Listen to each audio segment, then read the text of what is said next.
Okay, so kailangan na nating mag-daily collective reading and ilang araw din tayong walang daily collective reading kasi nga may mga araw na parang kailangan nating kumilos kaagad pagkagising natin. So, kaya hindi na tayo nakakapag-daily collective reading. Pero sabi ko nga sa abot ng aking makakaya gagawa tayo ng daily collective reading kasi doon din ako parang kumukuha din ng mga guide. Okay, na sa mga gagawin ko everyday, sa mga possible na eksena, okay? Yung mga reading ko, ginagamit ko rin of course na guide, di ba? Ano yun, nagpo-promote ka ng isang product tapos hindi mo ginagamit. So, ano yun? No, yun ang purpose talaga ng daily collective reading. Bago ko pa siya ipakilala sa inyo, ginagawa ko na talaga siya sa sarili ko. Okay? So, let's go na tayo. Ayan. Kagaya po ng sinasabi ko, sa tamang panahon, sa tamang oras, hahanapin ka po ng reading na ito. Okay? And sa mga gusto pong magpa-private reading, ayan, sa mga mahihilig magpa-private reading, lalo dun sa mga gusto magpa-private reading sa akin kaso nagdadalawang isip kasi baka mahal or something, ayan, naka 40% po yung ating video call private reading. Okay? So, sa mga gusto po magpa-private reading or mag-inquire, nasa description box down below, my dear, lahat ng mga details and information para po kung paano po ninyo makokontak ang inyong lingkod. Okay? So, nasa baba po yan. So, naka 40% po ang video call. Okay? Talagang abot kaya na talaga yan, my dear. Okay? So, let's go na tayo. Ano kaya yung masasagap natin na energy today? Hopefully, very good na energy. Ayan. Tingnan natin. Cut na natin. Hatiin natin siya. Let me see, my dear. Collective reading. Ay, may naiwan. Okay, collective reading. Let me see. Anong energy to? Ano mako-collect natin? We have here, dalawang card. Prospect, investigation, at saka choices. Okay? Prospect. Nakalimutan ko na naman buksan yung ilaw. Pasensya na. This is energy ng choices, prospect, and investigation. Okay? So, ang nakukuha ko dito, my dear, is parang ang daming gumugulo sa'yo. Yun ang nakukuha ko dito. Like, ang daming gumugulo sa isipan mo. Ang daming nangyayari sa isipan mo, sa card na ito. Possible din may yun na marami kang pinaghihinalaan. Okay? Kasi ang daming picture dyan sa table. Okay? Parang napakaraming suspect. Okay, yun ang nakukuha ko dito. So, ang dami mong pinaghihinalaan ng mga energy. Ang dami mong pinag-aaralan ng mga tao. Ang daming ino-observe mo, my dear, ganon. Okay, yun na nakukuha ko dito. Parang may mga gumugulo sa utak mo. Pero, ang pinakamaliwanag na energy dyan, my dear, is parang ang dami mong pinaghihinalaan na tao. Parang ganon. We have here the energy of abandon. Okay, abandon, abuse, and left behind. Okay. So, may nangyayari sa iyo as of this moment, my dear.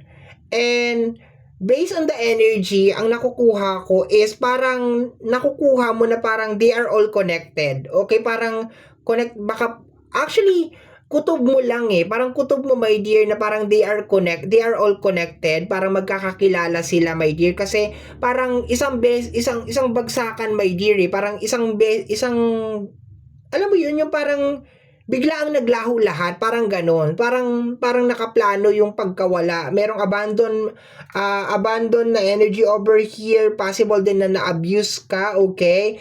And left behind, okay? May nangyayari sa'yo dito. Ayan yung nangyayari sa'yo, oo. And napakarami mong pinaghihinalaan, my dear, okay, over here, na mga sino to, yung mga kasabwat, mga ganon, yung parang mga dahilan kung bakit ka nakakaranas ng ganito na energy. Kung pinag-iimbestigahan mo, ganon, you are investigating itong mga energy na to, my dear, okay? So, tingnan natin. Let me see, we have here energy ng, ay, anak ng tinapay. Ang dami-daming sword. We have your energy of betrayal, rock bottom, and we have here, the 10 of sword to Ayan. So, I think, my dear, meron talaga mga backstabber na energy. Meron talagang mga tao na possible na naging dahilan kung bakit nandiyan ka sa sitwasyon na yan, okay? And there's a possibility na totoo yung kutob mo, na si ganito at si ganyan ay isa lang, or kasali si ganito, or accomplished si ganito. Yung mga ganun, my dear, okay? Kaya ka nagkakaroon ngayon ng problem, okay? Parang hindi ko nagugustuhan to, parang nagsisiyata ako at nag-collective reading pa ako ngayong araw na ito, no? Lalong gumulo yung aking utak, ano ba yon? Oo. So, tingnan natin. Pero totoo to, itong energy ng choices, prospect, at saka investigation. Okay, totoo to pagdating sa akin. May mga tao ako na inoobserbahan, may mga tao ako na parang kinikilatis as of this moment. So, medyo resonate ako. Dito sa energy ng abandonment, parang hindi ko to masyadong ma-relate kasi nandyan pa naman sila. Pero meron talaga akong mga tao na parang inaano. Dito sa energy ng backstabber na energy, bahala sila sa buhay nila kung iba-backstab nila. nila ako. Medyo gumulo, my dear, ha? Pero doon tayo sa pinaka-energy, ha? Ang nakukuha ko dito, my dear, is may nangyayari sa iyo as of this moment, and meron ka mga taong pinaghihinalaan na parang ito ay sinadya, parang ganun, parang binitray ka o trinaydor ka, or sinadya, my dear, na malagay ka dyan sa sitwasyon na yan, ganon. Okay, let me see, tingnan natin, ha? Dagdagan natin. What is this we have here? Ay, bakit ganun? My dear, ang daming card, ha? We have here, they are getting paid to do that. Ala, bakit ganito tong reading na to? My dear, pwede ba i-cancel tong reading na to? Lalo yatong gumugulo, my dear, yung aking brain cells. Okay. So, my dear, totoo yung kutob mo na merong mga tao na pumasok sa buhay mo and sinadya na malagay ka sa sitwasyon na kung nasaan ka ngayon. Okay? And to the point, my dear, kung sakasakali na nagtataka ka bakit walang gustong tumulong, or bakit parang mag-isa ka lang sa journey na to, kasi ganun talaga ang original na plano, no? Ganun talaga ang original na plano, na pag nandun ka na sa moment na talagang nagkakaroon ka na ng maraming problema, ay iiwanan ka na. And somebody is getting paid. Sana all. Saan ba pwede mag-apply? Saan po ba mag-apply? Oy, pero wag. Ayoko mag-apply para sirain lang ang buhay ng ibang tao. Totoo ba to? May mga tao na ganito? Na talagang binabayaran sila. Alam mo, reading ko, tinatanong ko, no? Kasi sabi ko nga sa'yo, my dear, ginagawa ko rin to para sa sarili ko, no? Para meron din akong guidance. Pero totoo ba? Totoo ba na may mga ganito? Kasi kung meron mga ganito, ano bang nagigain nila pag nagsasuffer yung isang tao? Ano kayang, 'di ba? Pag nagpipail yung isang tao, or parang naghihirap yung isang tao, ano kayang nararamdaman nila, no? Tingnan nga natin. Next card pa po, additional cards, additional message. Let me see. Kaya mo yan, my dear. Laban lang. Energy ng Leo. Okay? I think, kung sino man tong Leo na to, ito ang promotor ng lahat. Okay? Kung sino tong Leo na to, ito ang promotor ng lahat. Ito ang pinaka-mastermind. Ito ang nag-recruit ng mga tao. Okay? And inutusan na pumasok sa buhay mo. Okay? Pumasok kayo sa buhay ni ganito, ganyan, ni collective, blah, blah, blah. And then, gumawa kayo ng mga dahan-dahan na eksena. Tapos, pag nandun na siya sa eksena na yon, iwanan nyo sa ere. No, ganun na nakukuha ko dyan na energy. Okay? Or possible naman, my dear, na si Leo ay getting paid. Ibig sabihin, parang nakakatanggap siya ng something dito. Hindi naman talaga literal na pera, pero pwede naman, di ba? Pero may involved na Leo, my dear. Let me see, next card tayo. Next card. Grabe ang collective natin ngayon, ha? Kaya pala pagising ko, sabi ko, magko-collective ako ngayon. Okay, gusto ko malaman kung anong energy, anong nangyayari. And eto naman ang lumabas. Okay, we have here, first card natin, mahal ka niya, pero may conflict. Okay, I can feel, my dear, na itong tao na to is mahal ka naman talaga niya. Totoo yung love niya sa'yo. It really doesn't matter kung kaibigan mo to or jowa mo to. Okay? Pero, ang nakukuha ko kasi dito, my dear, is meron daw conflict. Okay? May conflict daw. So, ano nangyayari? May conflict. It's time to reclaim your power back. Okay? It's time to reclaim your power back. Okay? Grabe naman ang ginawa sa'yo. Okay? Kung sino man po ang nakakapanood ng reading na ito ngayon, at kung ano man ang ginawa sa'yo ng tao na to or ng mga tao na to, dinudulog ko sa ating buong may kapal na tulungan ka sa kung ano yung pinagdadaanan mo ngayon. At kung meron mang kinuhang power sa'yo, ay ibalik sa'yo kung ano yung mga bagay na kinuha sa'yo. Ang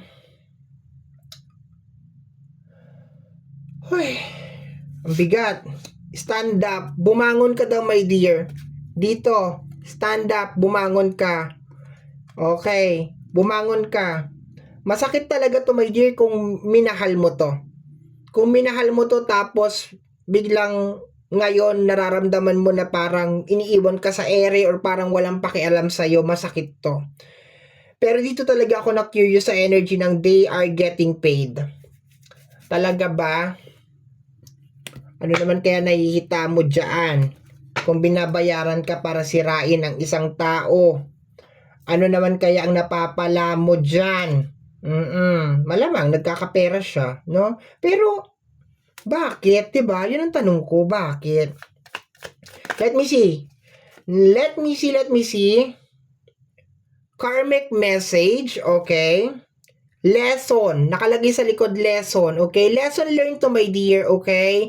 Lesson learned sa'yo to, my dear, na hindi ka talaga dapat nagbasa-basa nagtitiwala sa tao. Lesson learned to, my dear, na dapat kinikilala mo talaga, my dear, lahat ng mga tao na pinapapasok mo sa circle mo, okay? Hindi porque sinabihan ka ng I love you, papapasukin mo na. Kasi baka yan ay tauhan ni,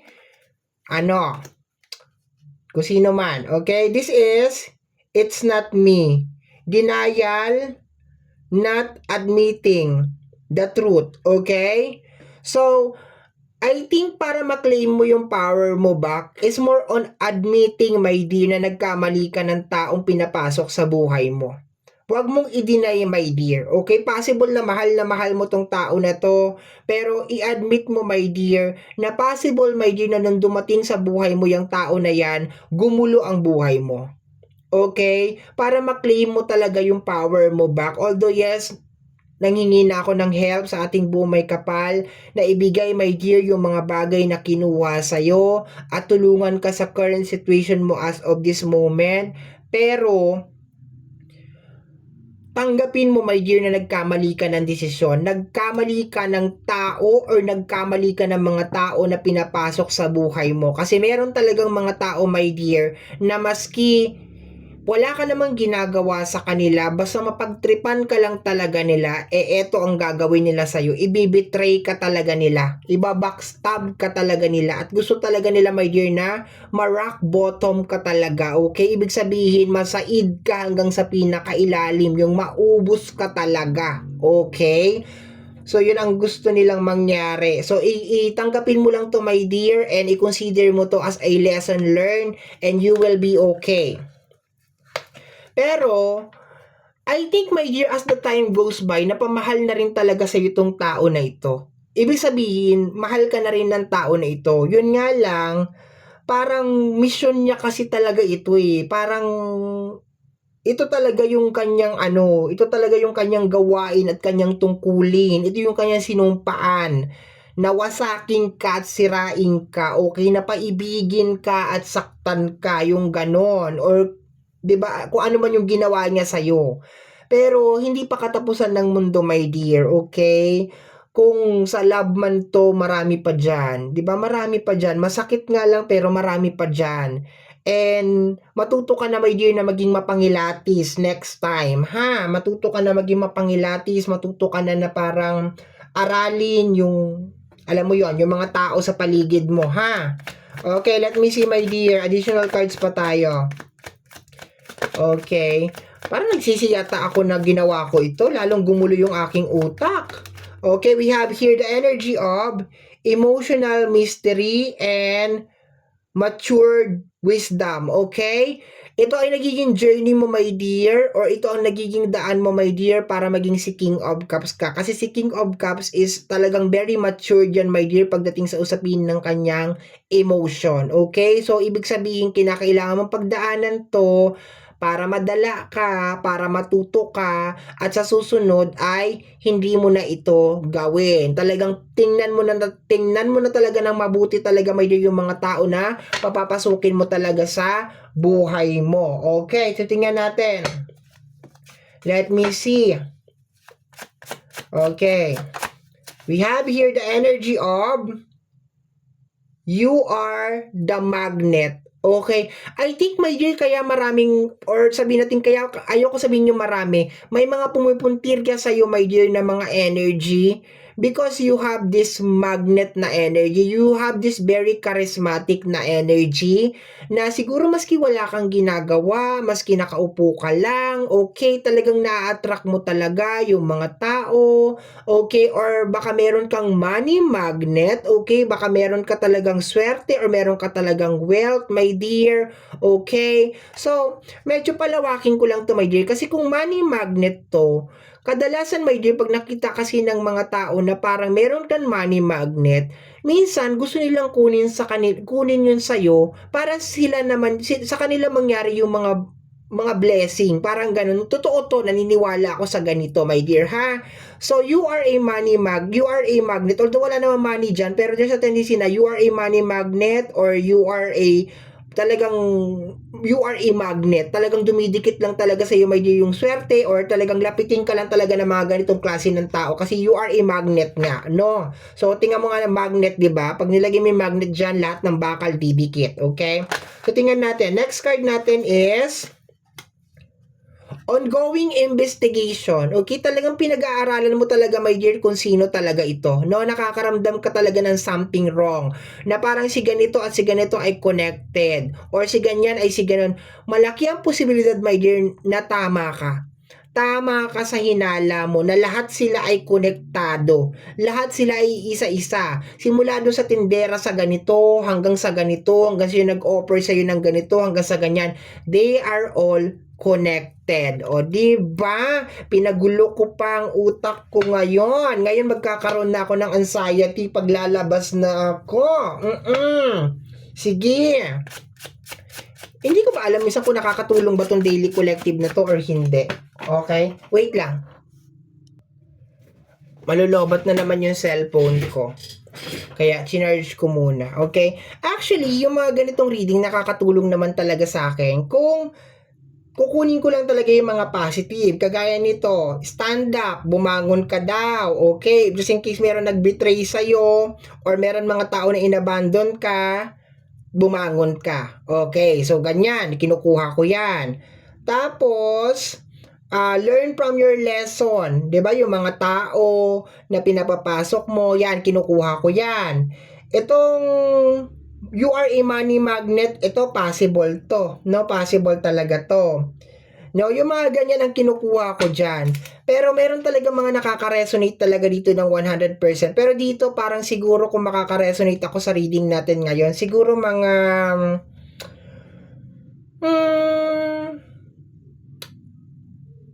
30%, 30 to 40% na makaka-resonate ako sa reading natin ngayon. Ganon. Okay, hindi talaga siya 100%. Okay? So, tingnan natin. Next card pa tayo. Okay? So, talaga meron ka mga taong pinaghihinalaan. Okay? Yun ang nakukuha ko dyan. Let me see, my dear. Let me see. Tingnan natin. Ano mo to, my dear? parang stepping stone mo to para mas makontrol mo pa yung emotion mo, kasi baka sa hinaharap mas marami ka pang mga taong makakatagpo na ganito. So habang maaga pa lang, parang training ka na kahit yung mga taong nagpakita talaga ng pagmamahal sa iyo ay pwede ka talagang traidorin. Okay, pwede ka talagang gawan ng hindi maganda or i-betray ka talaga. Okay, so we have your energy of inner demon, okay? For some of you, gustong palabasin yung inner demon mo. Ibig sabihin, gusto na magwala ka, gusto na magalit ka, gusto na mag-hysterical ka. In short talaga, my dear, parang sinisira. Kung susundin ko, my dear, yung reading natin simula sa umpisa hanggang dito, parang gusto kang sirain. Parang may gustong sirain sa'yo, okay? So, ngayon naiintindihan ko na, my dear, kung bakit nila ginagawa to. Kasi lumabas yung you are a magnet. Probably na there is something sa'yo, my dear, na talagang gusto talaga nila na ma-block or ma-erase. Okay, yun ang nakukuha ko. Okay, next card pa tayo. And if just in case na itong inner demon na ito, possible na kung sino man tong tao na to is talagang very very sweet, talagang posibleng maganda or pogi, okay, pero yung mayroon siyang inner demon, okay, meron siyang inner demon. Kung sino man tong tao na tinutukoy dito, my dear, or yung tao na parang nag-betray sa'yo or nag-backstab sa'yo, is possible na maitsura siya, maganda siya, or pogi siya, very sweet, pero meron siyang tinatagong inner demon, okay? Tingnan natin, next card tayo. Basta sa susunod, my dear, aralin mo yung mga taong papapasukin mo sa iyong buhay, okay? What is this? Sobrang hirap talaga umunawa at magpaubaya. Okay? So, kahit sobrang hirap nito, my dear, ito yung kinakailangan mong gawin. Kinakailangan mo silang unawain kung bakit sila ganyan, kasi sila yung mga tao na kulang po sa bakuna, okay? And magpaubaya, okay? So yun ang kailangan mong gawin ngayon, umunawa at saka magpaubaya. Ikaw na lang ang mag-adjust, my dear, kasi hindi mag-a-adjust tong mga energy na to or itong energy na to, okay? Kasi alam mo bakit ko sinasabi na mga? Kasi sabi dito, they are getting paid. So ibig sabihin marami. Pero sa energy ng Leo, posibleng ang mastermind dito ay si Leo. Yun ang nakukuha ko dito. Si Leo ang mastermind dito. Okay, tingnan natin, my dear. Let me see. Siya ang recruiter. Or baka siya mismo yung pumasok sa buhay mo at minahal ka. Tapos sa bandang huli ay sinaktan ka. Okay? So, tingnan natin, my dear. Let me see. Last two cards na lang tayo, my dear. Last two cards and then bukas po ulit. Hopefully, wala tayong gagawin bukas talaga. Okay, we have your energy ng dark. Okay. You're dealing with a dark forces. Kung sino man tong mga tao na to, they belong sa dark forces. Okay, galing sila sa underworld. Okay. At ang tanging kanilang mission at obligasyon ay ang sirain ang mga tao na posibleng, 'di ba, masakit sa kanilang mga mata. Okay, yun ang nakukuha ko dito, ha? Wag mong i-deny, my dear. Wag mo i-deny ito. Pag nakita mo na ganito, wag mong i-deny, tanggapin mo na baka hindi ka naman talaga minahal or baka ginamit lang talaga yung salitang pagmamahal para makapasok sa buhay mo para maisagawa yung kanilang plano or kanyang plano, okay? Kasi itong energy na to, my dear, this is galing sa dark forces, okay? Galing to sa ilalim ng lupa, okay? Sila ay member ng dark forces, my dear, okay? Baka you are also a light worker. So kung ikaw ay light worker, ibig sabihin you have the gift of the light. Possible na titirahin ka talaga nito, okay? Talagang titirahin ka talaga.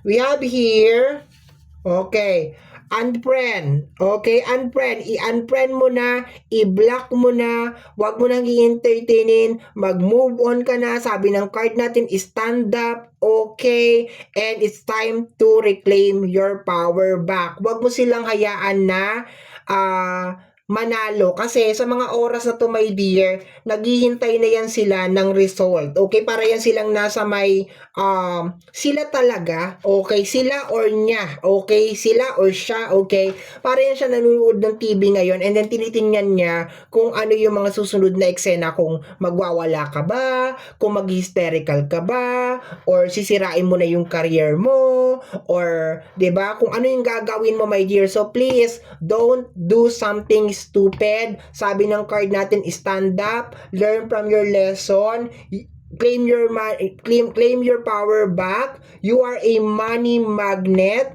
and there is a 101% na totoo ang hinala mo na itong mga tao na ito ay they are all connected. Okay? At iisa lang sila ng gustong mangyari. Ang sirain ang buhay mo. Okay? So next time, talagang kilalanin mo ang mga tao na papapasukin mo sa buhay mo. Okay? So, my dear, thank you so much ulit sa pagsama sa akin dito sa ating daily collective reading. Although, yes, I do promise, nag-promise ako, I did promise pala na gagawa ko ng daily collective everyday, pero pasensya na po kasi marami din po nangyayari sa buhay ng inyong lingkod. Marami din mga eksena, mga kaganapan, pero pag ako po ay meron pong time, magre-reading naman po ako, ha? So, patawarin nyo po ako, pasensya po if naghihintay kayo tapos walang daily collective, okay? So, I hope and pray, my dear, na makatulong sa itong ginawa natin na daily collective, and always remember, my dear, na ang mga cards natin ay gabay lamang po. Tayo pa rin po ang gumagawa ng ating kapalaran. Maraming salamat po.